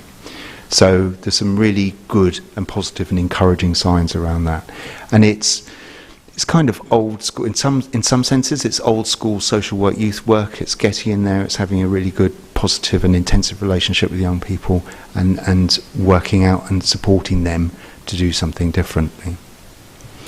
Okay. Thank you very much, Lee. I've got two more questions, or three more questions before I'd like to call Councillor Ayres for her bit. Otherwise, we're going to be stretching. Perhaps four questions. Okay. But first, I've got my list, so I'll call you when your time is up. Councillor Skipstead. Thank you, Chair. This was relating to children and young people with disabilities and their families. Yeah. I was just struck. I've been aware of during the pandemic that some families who have disabled children have had financial issues because of the way the money is diverted. They might have had their child in a care home, for example, and can no longer do that. But there's been huge problems in getting that funding to them. And some of these people are slipping through the cracks and have absolutely no income at all. Is that something that you're aware of and that you could be prevented in the future? Because it's a number of cases have come to my attention where that's happened. Specifically, no, and I'd welcome you letting me know of the details, and then I can take that forward. I think that's probably something maybe to talk individually offline, but I'd be very happy to do that. Thank you. Thank you. Councillor Ayres. Thank you, Chair. The programme you were just talking about, did you call it safe involvement? Was that, or did I catch that wrong? It's safer relationships. It's full time, but it's a safe team. Okay, because you refer to strong families, strong communities in the report, because you accept that the offering for children at risk of criminal exploitation doesn't fit the model of other children who are vulnerable sort of domestically. So I was just wondering what is involved in this programme? What's the timeline going forward? Are there any issues you think with trying to get other key services involved at this time, considering all the problems? So so the SAFE team works very specifically with the most high risk, if you like. What the strong families, strong communities is about is trying to prevent people from getting to that very high level of risk. But you're absolutely right, and you know, again, when I say the whole area of criminal exploitation and also sexual exploitation, so exploitation of young people, has really made services have to rethink, and the statutory framework in which we operate is out of date, and as you just said, you know, Child Protection Conference, which is the statutory measure to decide a child is at risk, is a very, you know, if you're a parent who's trying very hard to protect your child and you're suddenly in a Child Protection Conference environment, because it's really focused on deficits for parents, it's not focused on risks outside the home. But the model has got quite a lot of strengths to it. So what we want to do by the end of the year is to have a similar approach with independent facilitators, but not a Child Protection Conference, but a similar approach which pulls together the key people in the child or young person's life, their parents, police, school, you know, local communities, whatever, health services, to try and pull a plan together, which is then monitored and reviewed in the same way that a child protection plan would be, but isn't a child protection plan. So that's the kind of thinking around trying to work around contextual safeguarding, and for that group of young people who are at significant risk but not at the very top end. Sorry, just a quick question then. So how will you identify the children who are sort of at risk of criminal exploitation? Will that be through the normal channels like schools and things? Yes. Thank you. Councillor Alley. Thank you, Chair. I've got two questions that hopefully just have a one-line answer, and then one that's a little bit more involved, I think. The first one, 4.34 rather, there's a glitch in the data, and it looks like we've got a target of 210 cases, and it dropped significantly. What should that corrected number be, just so that we can understand that chart a little bit better? Sorry. Yes, I don't know what happened with the. This is some issue with with business Power BI, which is the performance measure here. So it should just be a flat line. It shouldn't have dropped. Should just stay at 210. Yeah. Okay, thank you. The other one was 4.40. We've got some really good numbers. I think we're hitting visit rates of about 98.5%. compared to a target of 98. Sounds fantastic. I just wanted to know how often we plan a visit.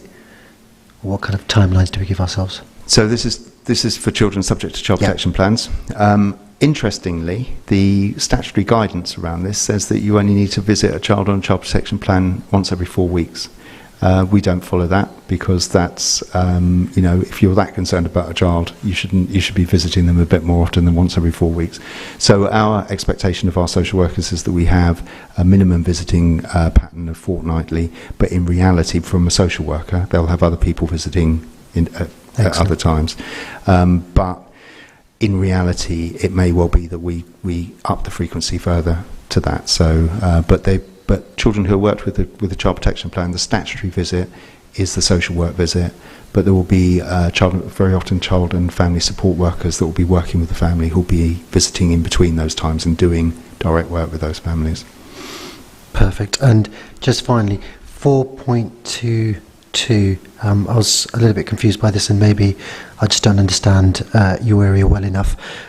It's talking about the number of contacts and the number of referrals, and we've got a target.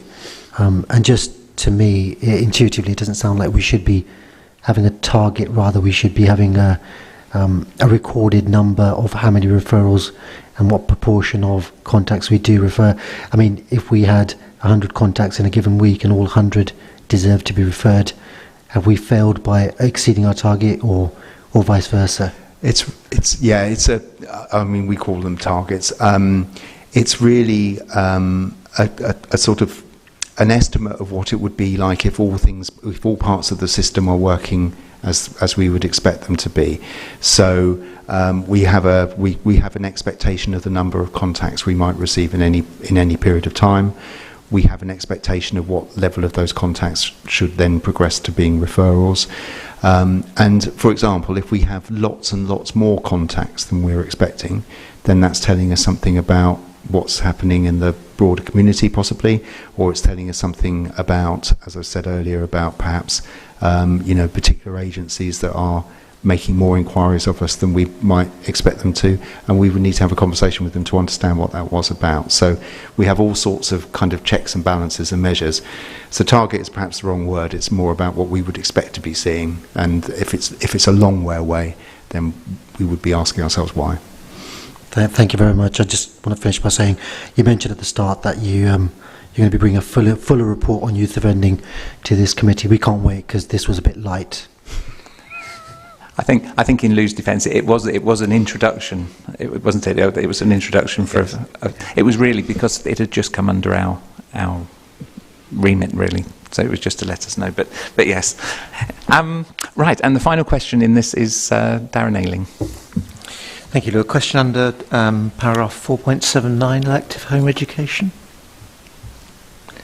You mentioned there that you've had discussions at a regional level and that there are national concerns about elective home education, and you intimate, as I understand it, that although I think Darren, this is in the next section on Councillor Ayres' report. That's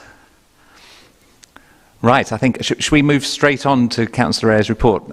Lynn, would you like to give a very brief introduction? Yes. I think I've said many things in this. Well, it's a relatively short report. It's felt like a very long year, particularly as most of it's been on Zoom, which I'm sure, like everybody else, you get a bit fed up with it. It's very nice to see everybody now. But excuse me, Councillor Ayres, could you speak more into the microphone, please? Indeed. Let me do that, because I can then look at you all as well. I think one of the things that I haven't got in this report, and which I think has been terribly important and that we should all be quite proud of, in to do with our children's services, is that, and what they did at the very start of the pandemic was to go through all of their children that they've got listed, that they know, and they know how severe their problems are, or less severe, or what the foster carers are like, marked them up and decided that there was going to be a set of children who they would still go and see face to face. I think from what I hear from the East of England grouping that I do attend online, there's a network of people with the cabinet positions such as mine, or chairing children's committees, and they have not all done face-to-face work with their children, and I think we should be extremely pleased with our children's services that they have done that for the ones that gave them the most worry. And yes, so we should really be minuting that as well, because I should have put that in to this report. Apart from that, please ask me any questions. I'm looking forward to the elective home education one, because that too was dealt with by the East of England network, which I do attend, and we had a report come back from that. All of this has been done online, I would add. And I'm hoping that there'll come a time now when I should be able to actually visit the Children's Services Department. And I think that time is fast approaching. I want to say finally, I haven't got Councillor Bisbee here tonight because he actually had a family matter that he had to attend to, but he is now the Cabinet Advisor who is helping me, and he will be attending these meetings with me in the future. I think you all know him anyway, those of you particularly who sit on the Corporate Parenting Committee, because he's been chairing it now for about 4 years. And so I'm very delighted to have him to help in the process of trying to get everything attended to that we possibly can for the Cabinet. So any questions, please? Thank you. I think we'll move straight to Darren Ayling, and he can ask that question. Thank you very much, Councillor Ayres. I'm conscious, I guess, from a personal point of view, in the work that we have been doing in Peterborough, of the amount of time and effort that goes into checking that parents have fully appreciated the implications of the elective home education. A lot of work's gone on into that. So my question is really at a higher level than that, and it's around your conversations at a regional and the national concerns that are there. Is it too naive to hope that there will be a national reaction to this increase in numbers, or are we still working at that at a local level?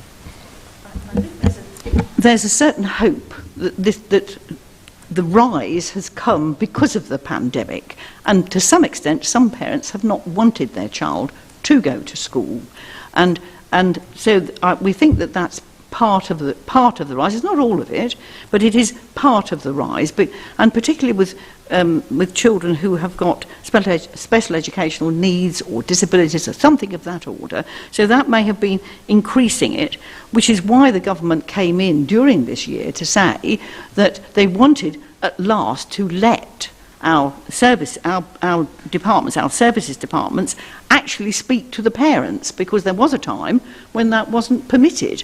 And people were making this decision to take their child out of school education, as it were, not realising that having done that, they couldn't get them back in again if they found they couldn't achieve it and they couldn't do it. So I think that although that, I'm sure that there's a lot of work having to go into talking to parents about this, but and some people manage elective home education and have done for years with their children, fine. But that isn't something that every parent can do, most definitely. So I think it's been very important, and I think the East of England network members have done a considerable report on it, and that has gone to government, to the DfE, because they are concerned that it isn't working for everybody, and certainly not working for the children. So yes, I'm hoping that something may happen. There's an awful lot that the DfE are having to cope with at the moment, of course, but this is one that everybody has been concerned about across the whole of the East of England. And Lou, would you like to? So just to say, I think Vicky Ford, who's the Parliamentary Under Secretary of State, it's certainly on her agenda, and she does talk about needing to come up with a different approach around elective home education. So it's certainly got to that level. I wouldn't say there's anything clear coming out about what that something might be, but it's definitely got to that level. And Councillor Robinson. Thank you. It's 4.80 on unaccompanied asylum seeking children and young people. I totally agree with Councillor Ayres that I'd like to see all authorities do more to do their bit to help out those councils with ports. But I know you say that we assist as and when we have capacity to do so. So I just wondered how many children and young people, say last year, did we accept? And are we confident that we accept all we can? You know, do we sort of regularly reflect on if we could place a few more children here in Peterborough?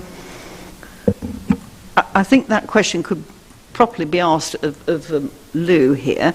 but I can tell you that we regularly talk about unaccompanied asylum-seeking children and how it's working, and as you know, have got an arrangement, again, within the East of England, that we all help each other, particularly with the children that come in through Thurrock and places such as that, along the East Coast, in other words, not through Dover.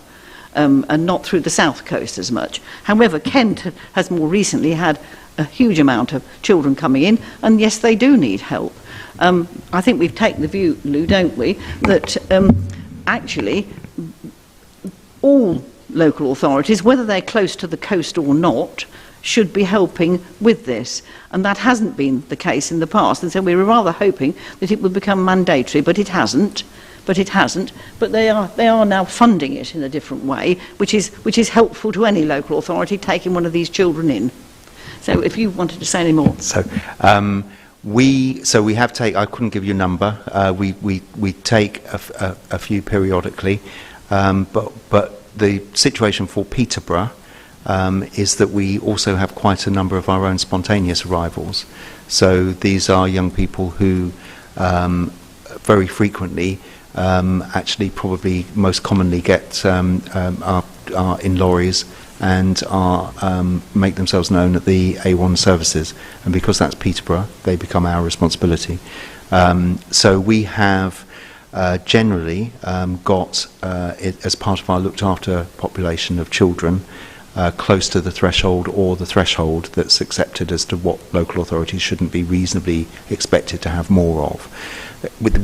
Because of the restriction in travel, actually we have seen, we were seeing fewer. During the lockdown periods, basically, we had fewer spontaneous arrivals. We offered some help during that time in terms of the south coast. But we have to be quite careful. So there is very little point in us offering to take a young person from Kent and then find that we've got no local placement for them and place them somewhere far away. And it's that kind of consideration that we put into place. If we've got the capacity, we'll take them, and we do, as I say, from time to time. But certainly last week we had 4 spontaneous arrivals in Peterborough. So we manage our own, and as Lynn has also said, we're part of the Eastern Region arrangement. So and that's kind of our priority really. So Thurrock particularly has been the Port of London there. They have large numbers, and we're on a rota in the Eastern Region to support them. Thank you, members. I haven't got any more questions for Councillor Ayres. Are we happy? I know my question was going to be about elective schooling, but that's already been asked. But no, thank you very much to Lou and Councillor Ayres for your presentations, and also members for your questions.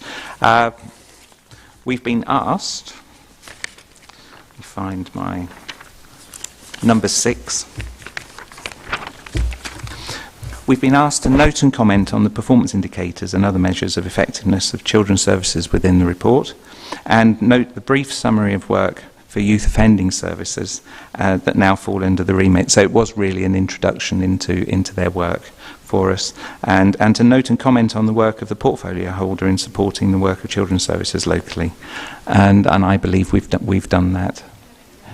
Would you like to make a recommendation? Yes. Thank you. Sorry, it's just about what you said about performance indicators, really.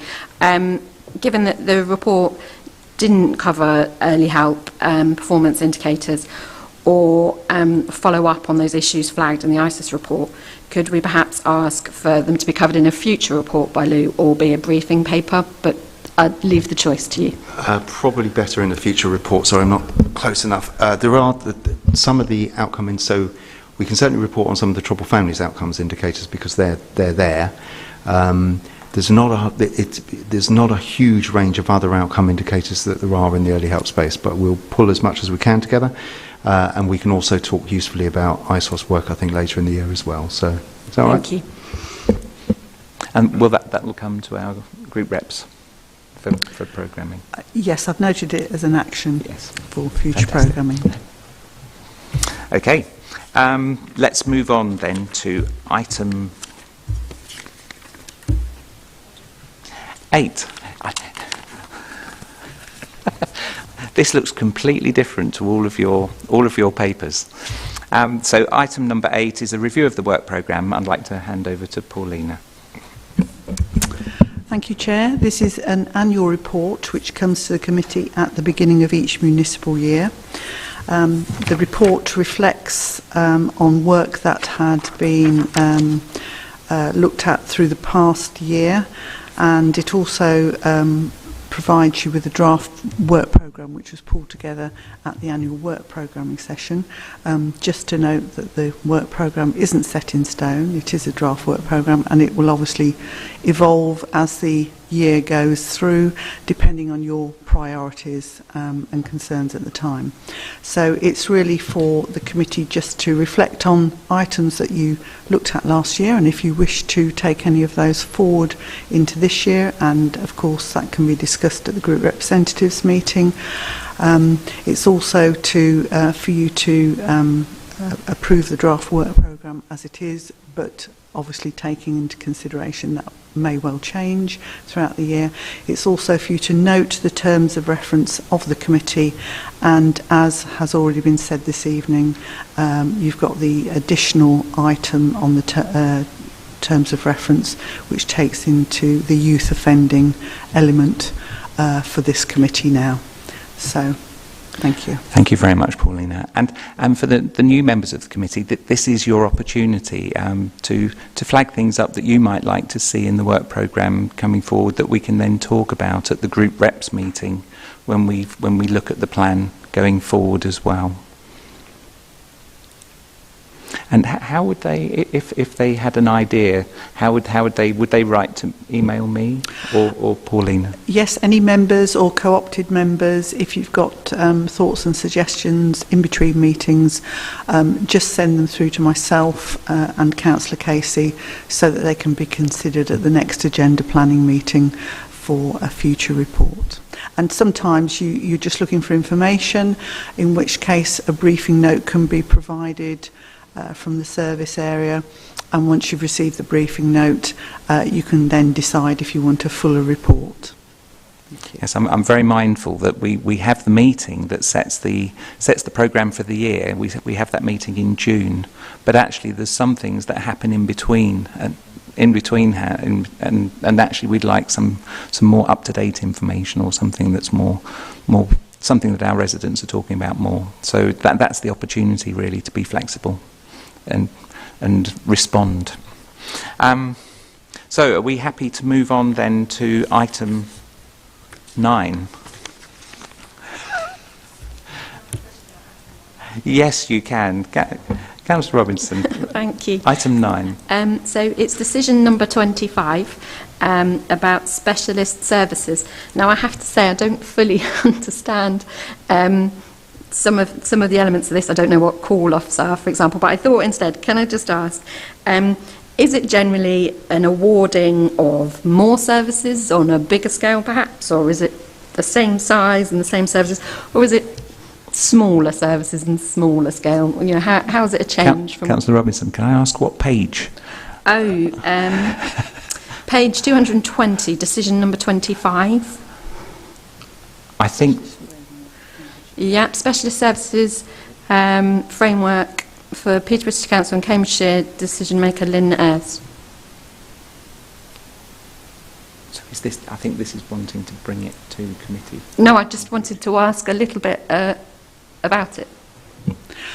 So if the Cabinet Member or Officer isn't able to provide you with information this evening, then what I'll do is I'll send them a request so you can ask for more information. So just a very general question.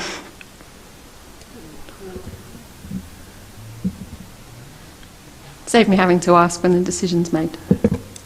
I think it's... So this is in relation to some commissioning activity, and I think it probably would be better if we can get you just a quick written briefing rather than mislead. That'd be great. Thank you. Thank you. Do we have any other questions on the forward executive plan? And the ones that we're looking at are particularly for the children's and education scrutiny. No?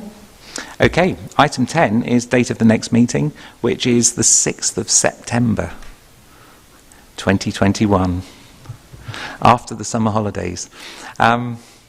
I'd like to sort of bring this meeting to a close now, and I think I'd like to thank you all for taking part and asking lots of questions. I know when we had our meeting via Zoom, it's good to see everyone in real life.